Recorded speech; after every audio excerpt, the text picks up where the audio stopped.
Assalamualaikum sahabat wisata religi, semoga kita selalu dalam lindungan Allah Subhanahu wa Ta'ala. Wisata religi senantiasa mengupas sejarah para waliullah dan sejarah yang ada di Nusantara kita ini. Semoga ulasan ini memberi manfaat dan pengetahuan untuk kita. Pada masa Sunan Gunung Jati memimpin kerajaan Cirebon, ada satu peristiwa yang sempat menggemparkan seluruh kerajaan. Banyak anak bayi yang baru berumur 15 hari hilang tanpa bekas. Peristiwa tersebut sangat meresahkan seluruh penduduk Cirebon. Hebatnya bayi-bayi tersebut tidak ketahuan siapa yang mencurinya. Hal ini mengakibatkan penduduk melakukan penjagaan ketat di seluruh wilayah kerajaan, terutama penduduk yang baru mempunyai bayi berumur 2 minggu tersebut. Tetapi tetap saja penculikan bayi terus terjadi dan makin membuat takut penduduk. Siapakah gerangan yang telah menculik bayi-bayi tersebut? Seluruh pejabat kerajaan Cirebon langsung mengadakan rapat untuk membicarakan dan mencari tahu apa dan siapa yang menyebabkan penculikan ini.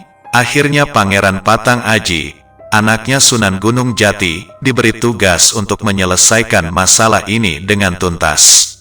Segala cara telah dilakukan, tetapi tetap saja penculikan masih terus terjadi. Hebat sekali orang yang menculik bayi-bayi tersebut, pikir Pangeran Patang Aji, karena dijaga ekstra ketat pun masih bisa lolos. Akhirnya Pangeran Patang Aji melakukan meditasi untuk mengetahui siapakah yang telah menculik bayi-bayi tersebut.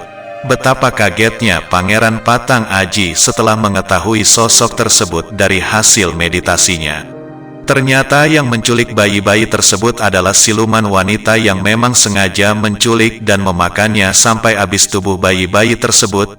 Tujuannya adalah siluman wanita dapat berubah menjadi wanita muda yang cantik dan sekaligus mendapatkan kekuatan agar bisa bertahan hidup di alam dunia. Siluman wanita tersebut bernama Endang Banowati. Siluman wanita berwajah menyeramkan seperti mak lampir dengan rambut panjang yang tidak dirawat alias awut-awutan dan suka tertawa melengking yang dapat membuat bulu kuduk orang yang mendengarnya akan merinding. Memang Endang Banowati mempunyai kemampuan untuk menyirap orang sehingga tertidur pulas. Pada suatu malam, Pangeran Patang Aji membuat sebuah perangkap di sebuah rumah penduduk yang istrinya baru mempunyai bayi berumur 15 hari. Dengan ilmu penangkal sirap dan cambuk saktinya, maka dipancinglah Endang Banowati untuk datang ke rumah tersebut. Tepat jam 12 malam, terdengarlah suara tertawa melengking yang bisa membuat orang tertidur, tapi dengan persiapan yang matang orang-orang yang berada di rumah tersebut tidak mempan. Baru saja Endang Banowati mau masuk ke rumah dan ingin mengambil bayi yang berada di samping ibunya, langsung terhempas keluar. Rupanya bayi dan ibunya telah diisi ilmu penangkal lewat bacaan-bacaan asma Allah.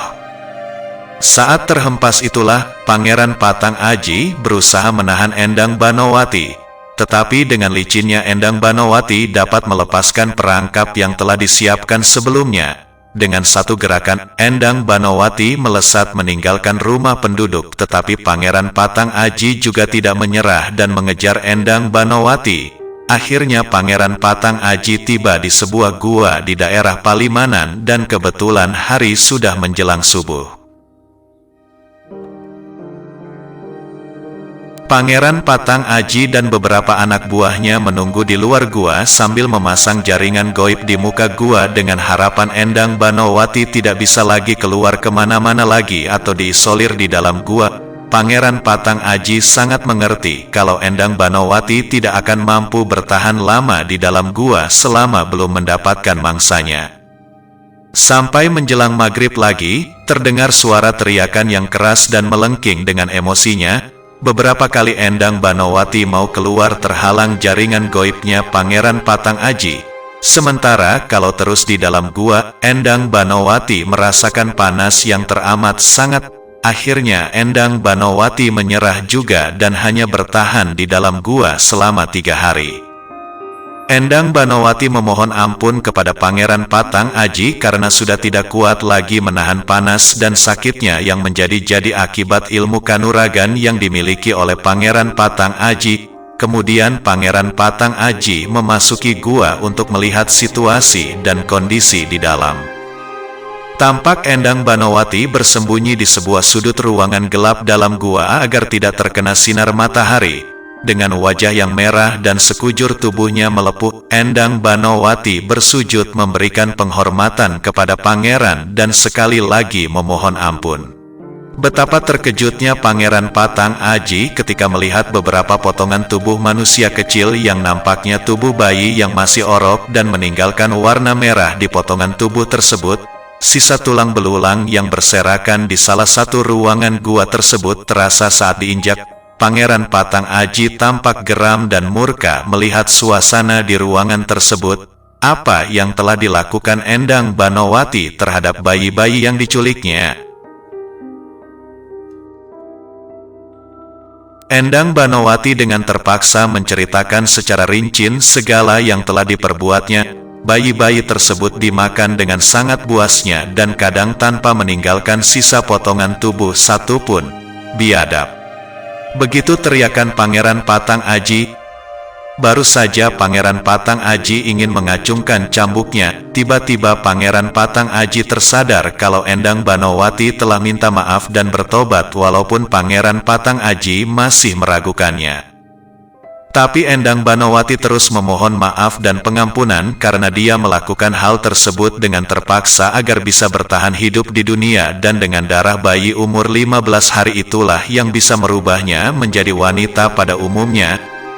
Bayi yang dibutuhkan oleh Endang Banowati sebagai tumbal berjumlah 40 bayi, tapi tinggal satu lagi. Sudah 39 bayi yang dikorbankan, malah tertangkap oleh Pangeran Patang Aji. Ketika didesak oleh Pangeran Patang Aji apa alasan sebenarnya Endang Banowati memakan bayi, maka terungkaplah kalau sebetulnya Endang Banowati ingin menjadi manusia dan merasa iri melihat kemuliaan seorang manusia. Pangeran Patang Aji mengatakan kalau itu sudah menjadi kuasa Allah dan Endang Banowati harus menerima takdirnya. Terus saja Endang Banowati menangis dan merintih betapa kurang beruntung nasibnya. Sementara untuk melakukan aksinya supaya bisa seperti manusia terhalang oleh perlawanan Pangeran Patang Aji, Endang Banowati terus memohon agar diberi kesempatan untuk menculik satu bayi lagi agar wujudnya bisa sempurna seperti seorang wanita. Pangeran Patang Aji tetap pada pendiriannya untuk menolak permintaan Endang Banowati. Untuk itu Endang Banowati mengatakan lebih baik Pangeran Patang Aji membunuhnya saja daripada hidup tersiksa dan terisolir. Pangeran Patang Aji terenyuh juga mendengar perkataan Endang Banowati dan akhirnya dengan melakukan tafakur sejenak, Pangeran Patang Aji menemukan solusi atas permasalahan Endang Banowati. Hai Endang Banowati siluman gua Palimanan, aku telah menemukan jalan keluar untukmu, tapi dengan satu syarat yang tidak dapat diganggu gugat ataupun dilanggar olehmu. Siapkah kau menerima tawaranku? Aku siap menerima tawaran pangeran dengan segala resikonya dan tunduk kepada perintah pangeran. Dengarkan apa yang aku ucapkan. Baik pangeran.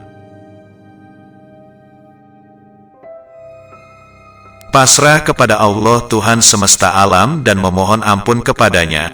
Dengan seizin Allah saya akan menikah denganmu dengan syarat kau harus masuk Islam seutuhnya. Kemudian kau dilarang untuk memakan atau membunuh bayi-bayi yang ada di seluruh kerajaan Cirebon khususnya dan yang ada di muka bumi ini pada umumnya. Sebagai gantinya, kami akan memberikan darah bayi segar yang diambil dari beberapa bayi yang ada di seluruh kerajaan pada hari Sabtu pahing minggu pertama setiap bulannya. Apakah kau menerima tawaranku, wahai Endang Banowati siluman gua Palimanan? Endang Banowati tampak diam sejenak dan menyatakan kesanggupannya untuk menerima tawaran Pangeran Patang Aji. Penerimaan Endang Banowati disambut sukacita oleh para prajurit yang ada di dalam gua. Ini berarti mengakhiri penculikan bayi-bayi yang selama 3 tahun yang mengganggu ketenangan penduduk Cirebon. Kabar ini langsung disampaikan kepada Sunan Gunung Jati. Dengan penjelasan yang matang dan masuk akal oleh Pangeran Patang Aji, akhirnya Sunan Gunung Jati menyetujuinya dengan syarat semua ini dilakukan karena Allah Tuhan semesta alam. Beberapa bulan kemudian, pernikahan dilangsungkan secara tertutup dalam hukum Islam tanpa banyak orang mengetahuinya. Setelah menikah, Endang Banowati tetap tinggal di Gua Palimanan dan sesekali dikunjungi oleh Pangeran Patang Aji sambil membawakan darah bayi untuk dijadikan santapan Endang Banowati. Endang Banowati sangat taat menjalankan perintah suaminya Pangeran Patang Aji dan tidak pernah lagi keluar gua kecuali menerima kedatangan suaminya. Dari pernikahannya dengan Pangeran Patang Aji diperoleh anak tunggal berjenis kelamin laki-laki dan diberi nama Raden Kilap. Raden Kilap lahir layaknya manusia biasa, tetapi yang membedakan adalah lidahnya bergerigi. Lidahnya yang bergerigi diturunkan dari ibunya Endang Banowati, di mana saat memakan tulang bayi dulu, lidah terkena sayatan serpihan tulang bayi yang tajam dan menyerupai gerigi.